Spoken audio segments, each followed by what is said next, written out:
Ito yung para sa puson, guys. Ito naman yung dito para sa tiyan natin. At ito yung pangpahigpit pa. So, kung gusto mo siyang higpitan ng higpitan, siya. Yung pangatlo na ang i-ano natin, guys.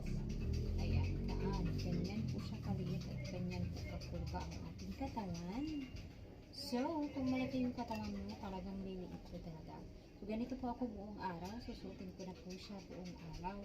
So, while gumagawa ano ako na ganito. By the way, guys, hindi pwedeng direct yung ano ha, yung girdle. Direct na wala kang damit. May damit ako bago ako nag-girdle kasi makati po siya diretso po sa ano. Dahil dito, yung parang pakapin niya. Ito po yung parang nanunusok pag dumikit sa balat natin. Kaya kailangan may damit muna tayo. May ano pa tayo dito.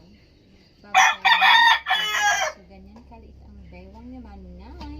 Mas lalong pinaliit pa pagsuot natin ito. Thank you for watching, guys. Bye!